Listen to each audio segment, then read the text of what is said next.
Okay. Good afternoon, everyone. My name is Jeremy Herman. I'm an employment lawyer at Samfiru, Tumarkin LLP, located in Toronto. As you know, we have offices in Toronto and in Ottawa and Calgary and Vancouver. And the goal is to do as many sessions like this every week across our offices so that we can answer all of your questions in all the various provinces in which we operate. The goal is to educate the public, to get all your questions answered live, and we work our best to do that for you. Before we get into your questions, I always like to start off these live sessions with a hot topic. And what I'd like to talk about is workplace relationships. As some of you might know, this is a very, very trending topic right now because of what happened with Mayor John Tory, the mayor of Toronto. So for those of you who don't know, Mr. Tory has admitted to having had an affair with a subordinate of his during COVID. And as a result, he recently resigned from being the mayor.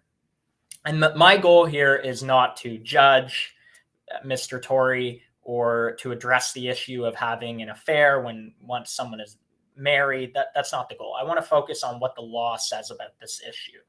And so, are workplace relationships legal? And the answer in a nutshell is that there's no laws in Ontario or in Canada that prevent having consensual relationships at the office, even between a boss and an employee. So even when there's a more senior person and a less senior person involved in the relationship. Again, so long as obviously the relationship is consensual. Having said that, though, although it may not be illegal, it's generally not a good idea to have that kind of relationship between a more senior employee and a subordinate.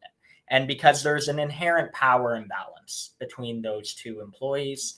And so generally we would advise against it, even though it may not be illegal. And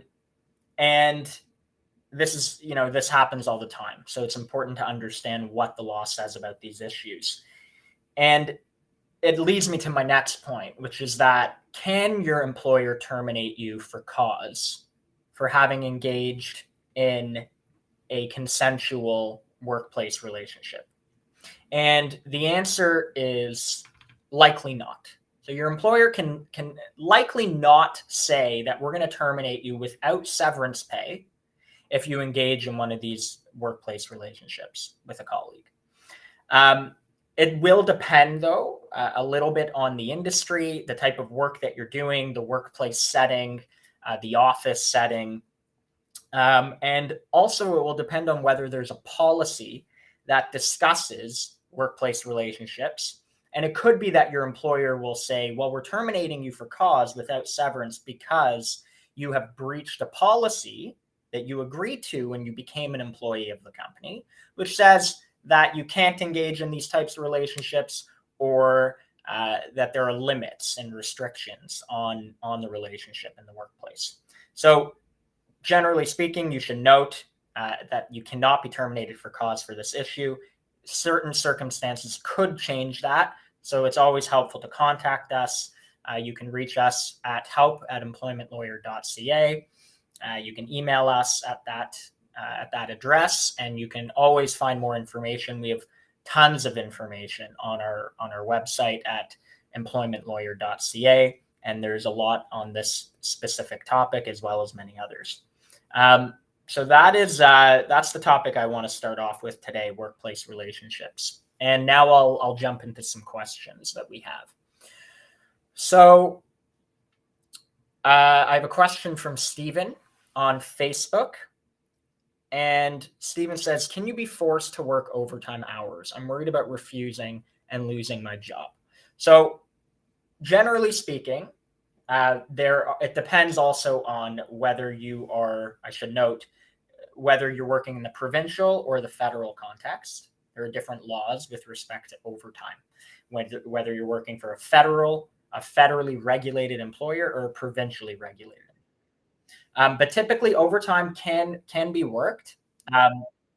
It might happen that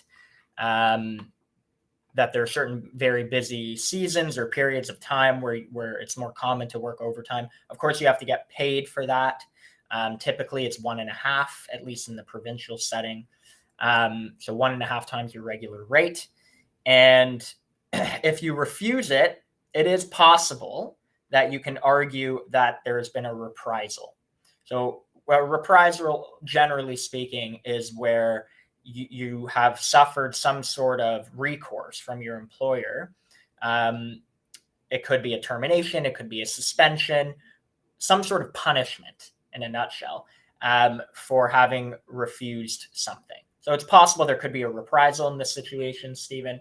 But generally, overtime is something that that you might have to work. Depends on the industry. It depends on again whether your employer is federally or provincially regulated. So I hope that that answers your question, Stephen. And if you have any follow-up question, then feel free to pop it into the chat. Okay. So as I wait for more questions, another thing I want to talk about is another very important and trending topic right now is the notion of working from home or hybrid work arrangements. So because of COVID, many people were working from home. We all know that. Some people still work from home. Some people work from home on a hybrid model. Some people have been asked to go back to the office full time. And so, you know, for a lot of people, it's been a convenience to work from home. You're able to pick your kids up from school. You're able to throw in a load of laundry in between meetings and emails. And it's certainly an inconvenience to have that flexibility stripped away from you if you're asked by your employer to go back to work, either in a hybrid model or full-time back in the office. The question is, legally speaking, is it your right to work remotely? So if you've been working remotely for quite some time, can your employer legally force you back to work full-time or on a hybrid model? And we're seeing that. We're seeing that now. Employers want people back in the office. They want that sense of camaraderie between employees. They want to make sure that they fill their office space that they're paying for. So there's many business reasons why an employer may want to have employees back in the office. And we see policies now where employers might say that you have to come back 2 days a week, and they might specify which days. You know, it could be Monday, Thursday, you have to be back in the office. Other policies that employers are implementing might say that you have to be back in the office 2 days a week or 1 day a week or 3 days a week, but you get to choose which days you come back. And, you know, some employers are very closely monitoring this and some are not. And some are permitting employees to work full-time remotely. So it really will depend on the industry. It will depend on the setting, and it will depend on whether your employer wants people back for whatever reason. But the answer to this question of whether it's legal for your employer to force you back to work is it depends. It depends whether it's legal. It could be what we call a constructive dismissal.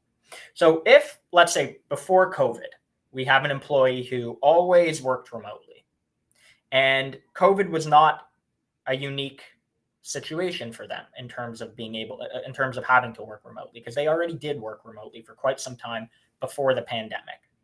In that case, if your employer is now saying you got to come back to work, either in a hybrid model or full-time back in the office, that employee might have recourse to argue that change, that requirement to come back to the office is a change to the terms of their employment, because they always worked remotely, and they can therefore argue that they've been constructively terminated.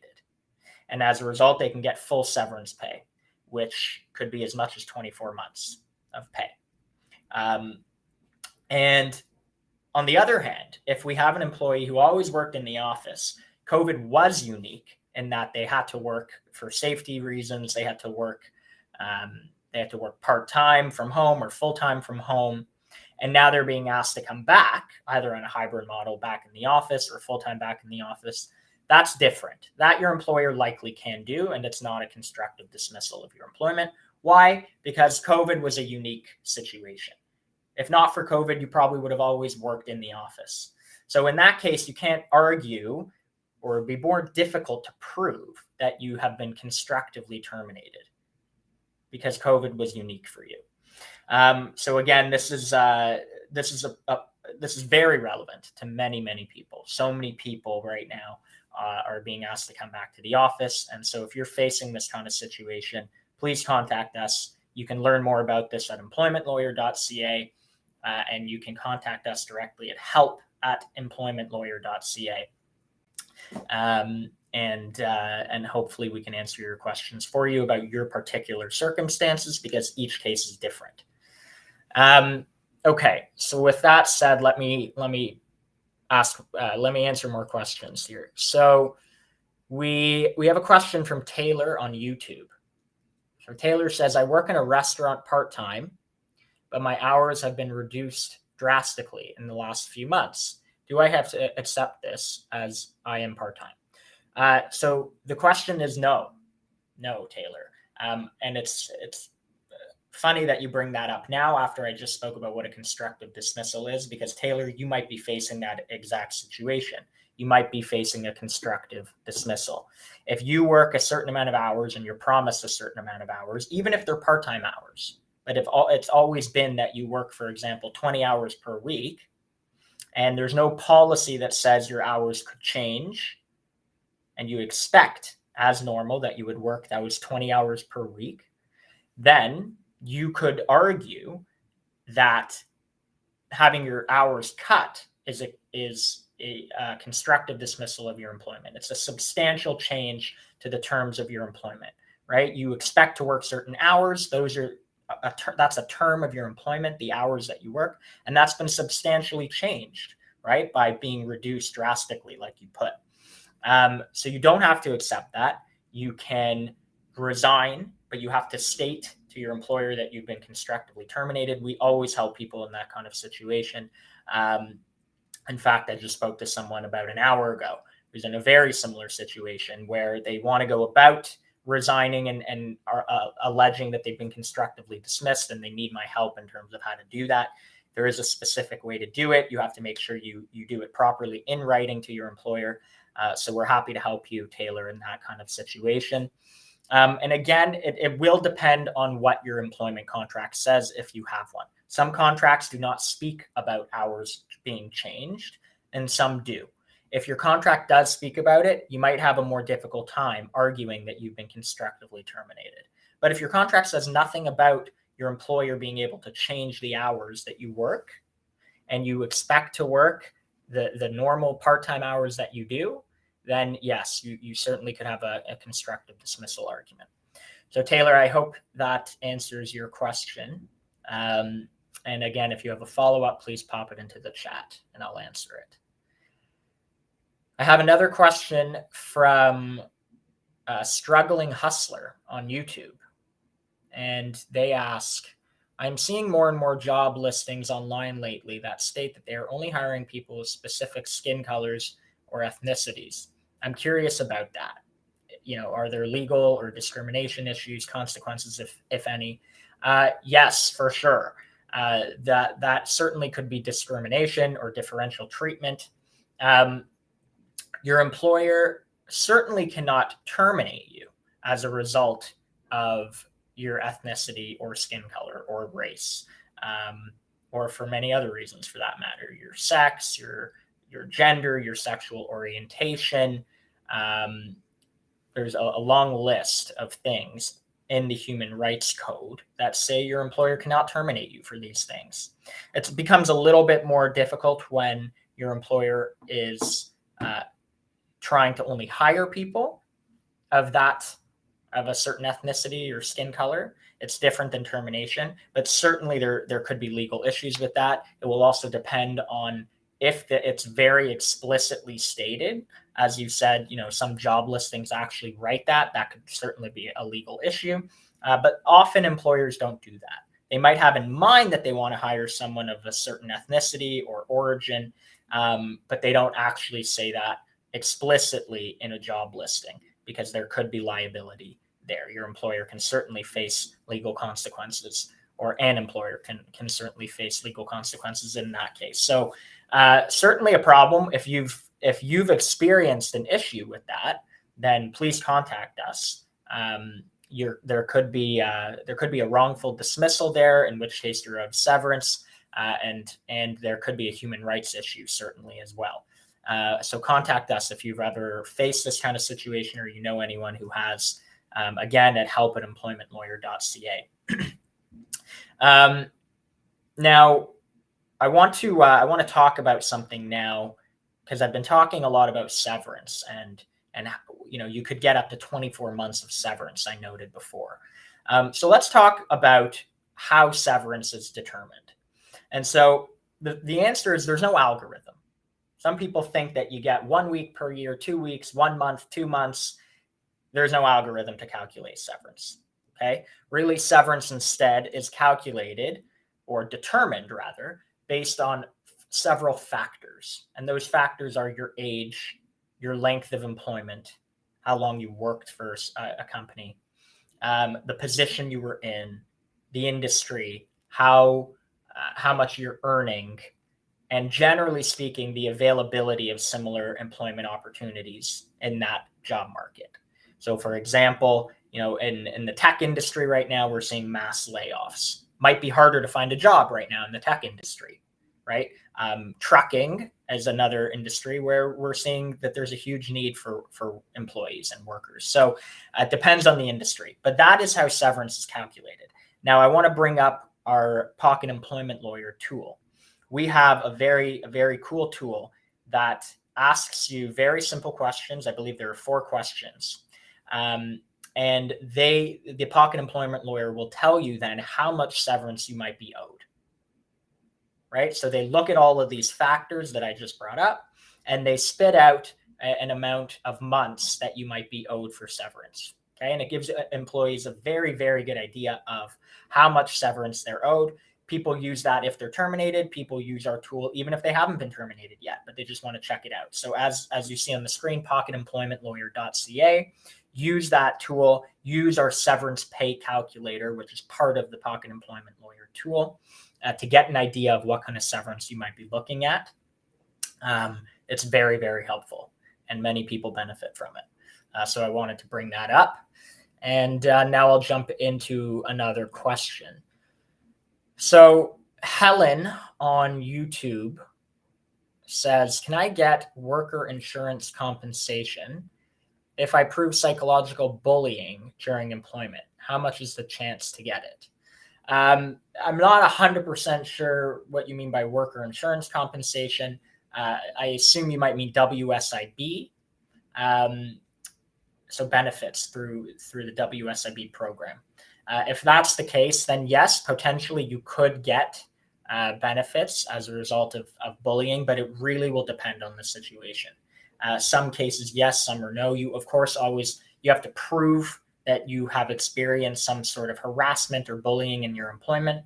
And you can try to get insurance benefits through the WSIB in that regard. But what you could also do, and I brought this up earlier, is you can claim constructive dismissal. So again, a term of your employment, of everyone's employment, is that they're going to be treated well, fairly, politely, respectfully. So if that's not happening, if your employer or someone at work is treating you in a manner that is disrespectful, or they're harassing you, then you can certainly claim constructive dismissal in that case. Again, leave your employment, claim constructive dismissal, and you could be owed as much as 24 months of severance. Each case is different. I'd certainly urge you, Helen, to contact us to see if this is a good option for you.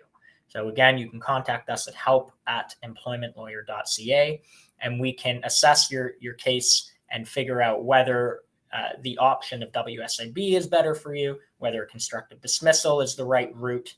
So I'd be happy to speak with you or one of my colleagues. Okay, let's move on. to a question we have on YouTube from Tanya. If management refuses to make a position a permanent bid job, and I've been doing the job for over 2 years, does this qualify as my permanent job title? So I think I understand what you're saying, Tanya. You're saying that you haven't been officially provided with a certain position or a certain title, but you've been doing the job for a long time. So does that qualify as your job title because you've been doing it even though your employer hasn't said that you are now in this role, this specific role? And so the answer to that is a job title is something that you have to be given. Okay, you can't really, and people do it all the time. They take, they might be an office manager, but for example, they do bookkeeping, a lot of bookkeeping tasks. So could you call yourself a bookkeeper? Yeah, perhaps you can call yourself that. It doesn't change your official title in that example of being an office manager, even though you're doing a lot of bookkeeping duties, because you have to be given that title.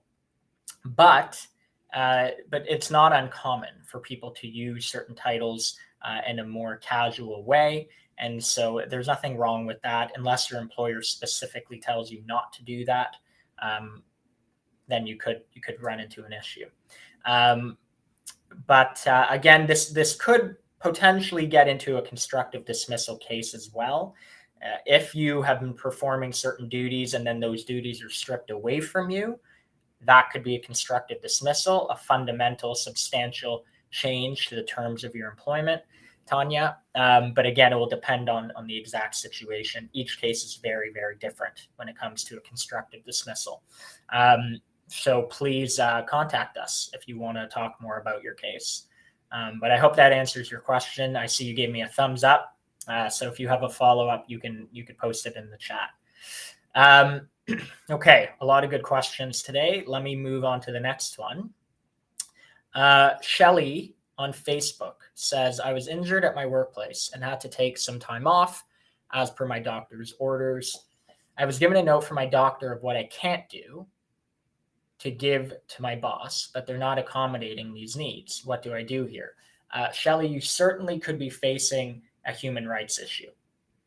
If you have medical evidence, so a doctor's note, saying that you have to be accommodated a certain way, and your employer is not accommodating you, that certainly could be a human rights issue. A failure to accommodate is what we call it on behalf of your employer, and that's a problem. So you absolutely should get in touch with us. Let us talk about that further with you and see if there really is some sort of discrimination or a failure to accommodate that's going on here. And again, Shelly, this is unfortunately very common. I had a case a few days ago where I was speaking to a client, and they were in almost an identical situation to you. They had a doctor's note saying that they need to take 30-minute breaks when they're experiencing severe anxiety, which unfortunately is common for that person. And their employer said, okay, I see that your doctor says that you need this accommodation of 30-minute breaks, but we don't think that evidence is good enough. We don't think that doctor's note is good enough. We need to see more. That's a common thing your employer might do. They might say, we need to see further medical evidence. And sometimes that's valid, but in many cases it isn't. They're just failing to accommodate you because they don't want to accommodate you for whatever reason. It might be difficult for them to implement the accommodation or a host of other reasons. So either way, it's a problem. Your employer has a duty to accommodate you. And if they fail that duty, then there is a human rights issue, and you could be owed. First of all, you can claim that you've been terminated and be provided with full severance pay. As well, you could be provided with extra damages on top of that because of the failure to accommodate, which is a breach of our human rights laws in Ontario. Okay, so Tanya, it looks like you have a follow-up here. If the employer tries to change work hours, how much notice must they give? So Good question. Your employer can implement certain changes to the terms of your employment if they give you notice of that. The notice, though, again, has to be commensurate with your with how long you've worked there is a key term, your age, as well as other factors that we use to calculate severance. So if in many cases you don't get notice, your employer says, or you get very little notice. They say, we have to change your work hours, or we have to change your work location, and you got to be there next week, or your hours are being changed as of next week. That is certainly not enough notice for most, if not all, employees. Could be different if your employer gives you a year of notice about a certain change. So each case is different, and it depends on the employee's unique circumstances. Again, I want to stress that it also depends on what your employment contract says, right? There are some employment contracts that say that certain changes can be implemented, and you cannot argue that it is a constructive dismissal of your employment if those changes are implemented. In that case, you might have an issue in trying to seek severance as a result of being constructively terminated. But again, many contracts don't speak to that. And so each case is different. I'd have to look at your contract. If one exists, I'd have to assess each case on its merits, because every case is different. So please, Tanya, contact us if you have further questions. If you want me to take a look at your employment contract, I'm happy to do that. Okay. Still time for more questions. I'm happy to see them coming in. So we have one from Barbara on Facebook. Is making staff return full-time to office after working remotely for months a fundamental change? Can I say constructive dismissal? Great question. I spoke about that earlier in this session, but I'm happy to bring it up again, Barbara. So it depends. It could be a constructive dismissal.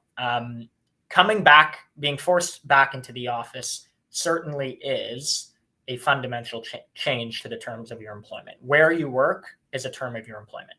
So if you work in the office versus at home, that is a fundamental change. The question is it illegal? Is it illegal for your employer to make you come back full time? And again, as I said earlier, it depends on your case. It depends how long you've been working remotely. It depends if you've been working remotely before COVID. If you were working remotely before COVID, then and COVID was not a unique circumstance for you, then yes, you can argue that you've been constructively terminated if you're being forced to come into the office now, because you've been working remotely for years and COVID was not something that changed that.